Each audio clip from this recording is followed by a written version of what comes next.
امام سے مامون نے کہا ثم اورثنا الکتاب الذین اصطفینا من عبادنا، فرزند رسول یہ اللہ قرآن میں کہہ رہا ہے کہ کتاب کے وارث ہیں اللہ کے مصطفیٰ بندے، تو یہ جنہیں اللہ نے چنا ہے وہ کون ہے؟ مامون نے پوچھا امام رضا سے اپنے دربار میں، دربار بھرا ہوا تھا، اس میں بڑے بڑے علماء بھی موجود تھے، خطبہ بھی تھے، رعایا بھی تھی، درباری بھی تھے، وزیر بھی تھے، سب تھے، سب کے سامنے مامون نے پوچھ لیا امام رضا علیہ السلام سے یہ جنہیں اللہ کہہ رہا ہے کہ ہم نے کتاب کا وارث قرار دیا یہ کون ہے؟ امام نے کہا ہم اہل بیت۔ توجہ، سارے مجمع کی توجہ، امام رضا نے کہا ہم اہل بیت رسول کتاب کے وارث۔ کیا مطلب صرف آپ ہی وارث ہیں امت نہیں؟ امام نے کہا نہیں، امت وارث نہیں ہے، کتاب پڑھ سکتی ہے، وارث نہیں ہے، نہیں ہے مجمع۔ بھئی یہ انگوٹھیاں میری ہیں، آپ دیکھ رہے ہیں، لیکن آپ میں سے کوئی یہ نہیں کہہ سکتا میری میراث ہے۔ توجہ، میراث میرے ہی بچوں کی ہے۔ توجہ، وہ جیسے بھی ہوں، اب پیغمبر کی کتاب کے وارث صرف اہل بیت ہیں۔ توجہ، امت وارث نہیں ہے۔ ابھی بھی پریشان ہیں۔ ایک مرتبہ مامون نے کہا کہ آپ کے پاس دلیل کیا ہے؟ امام نے کہا آیت خود بتا رہی ہے فَمِنْهُمْ ظَالِمٌ لِنَفْسِهِ مِنْهُمْ مُقْتَصِدٌ وَمِنْهُمْ سَابِقٌ بِالْخَيْرَاتِ۔ اللہ کہہ رہا ہے جو بندے ہیں وہ تین طرح کے، کچھ گنہگار ہیں، کچھ میانہ رو، کچھ ساری نیکیوں میں سب سے آگے۔ تو کیا گنہگار کتاب کا وارث ہو سکتا ہے؟ اس نے خود ہی کہا نہیں، ظالم تو نہیں ہو سکتا، گنہگار تو نہیں ہو سکتا۔ امام نے کہا کیا میانہ رو کتاب کا وارث ہو سکتا ہے؟ ابھی بھی مجمع نہیں ہے۔ اس نے کہا نہیں۔ امام نے کہا جو ساری نیکیوں میں سب سے آگے ہو بس وہ ہم ہیں۔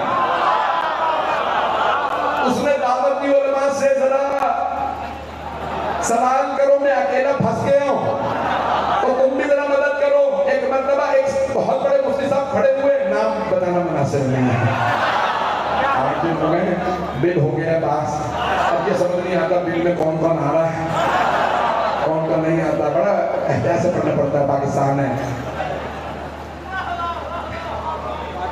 پاک ہستیوں کی سرزمین ہے، یہاں پہ نجس لوگوں کا کیا کام ہے؟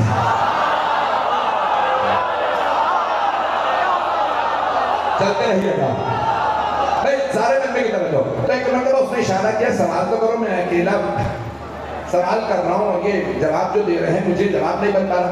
کیا فرزند رسول یہ اہل بیت رسول اور آل رسول کیا الگ الگ ہیں؟ امام نے کہا نہیں، اہل بیت ہی آل، اور جو سارے مجمع کی طرف، میں نے نام نہیں لیا مفتی صاحب، تو انہوں نے کہا اچھا کہ یعنی اہل بیت اور آل ایک ہی ہیں؟ امام نے کہا ہاں۔ کہ اچھا تو کیا پیغمبر کی حدیث نہیں ہے امتی آلی، میری امتی میری آل ہے؟ امام نے کہا تیرے سوال کے جواب سے پہلے میں تجھ سے سوال پوچھ لوں۔ توجہ، تو اس نے کہا ہاں سوال کیجیے۔ امام نے کہا یہ بتا آل محمد پہ صدقہ حلال ہے یا حرام؟ پہنچ گئے بھائی، امام نے اس کے نام نے کہا یہ بتا آل محمد پہ صدقہ حلال ہے یا حرام؟ اس نے کہا نہیں، آل محمد پہ صدقہ حرام۔ امام نے کہا بتا امت پہ حلال ہے صدقہ یا حرام؟ کیونکہ امت پہ حلال ہے، اگر وہ صحت ہوں تو حلال۔ امام نے کہا یہی فرق ہے امت میں اور آل میں، آل پہ صدقہ حرام، امت پہ حلال۔ تو کہہ رہا ہے ساری امت ہی آل ہے، پتہ نہیں پڑھتے عربی والا آل سے ترجمہ انگریزی والے آل۔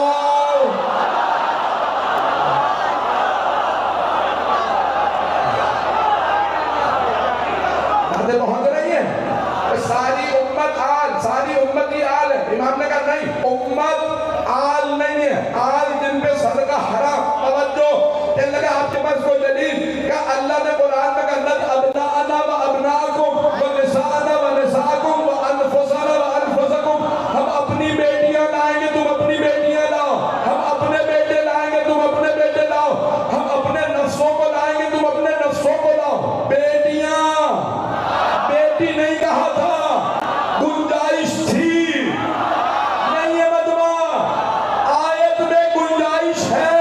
اگر ساری امت آل ہے تو پیغمبر ساری بیٹی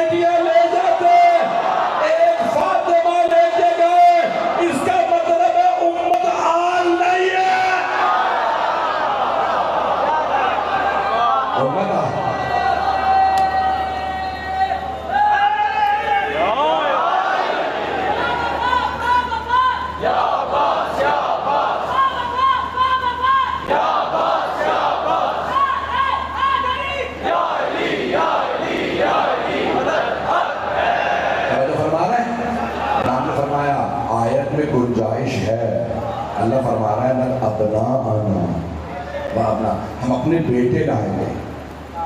بیٹے عربی میں ابن، ایک، ابنین، دو، ابنا، تین یا اس سے زیادہ. تو کہا آیت میں کوئی جائش تھی، پیغمبر صرف حسن حسین کو لے کے گئے. اس کا مطلب ہے ساری امت آل نہیں ہے. کہا انفسنا کی جگہ پہ صرف ایک مولا علی کو لے کے گئے. مجمع اگر پریشان نہ تو جملہ کہہ دو. مجھے معلوم ہے شیعہ سنی مشترک مجمع ہے، میری طرف سے دعوت فکر ہے میرے تمام بھائیوں کو. آپ جو مجلس میں آیا میرے سر کا تاج ہے، کیونکہ یہ مجلس حسین ہے. جو حسین کا مہمان وہ ہمارے سر کا تاج.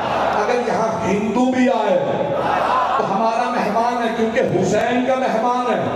سب کو دعوت فکر دے رہا ہوں. پیغمبر اللہ نے کہا اپنے نفسوں کو ساری امت بھی مل جائے تو پیغمبر کی برابری نہیں کر سکتی. نہیں ہے مجمع، سارے مجمع کی توجہ، ساری امت مل جائے تو پیغمبر کی برابری نہیں کر سکتی. اللہ کہہ رہے اپنے نفسوں کو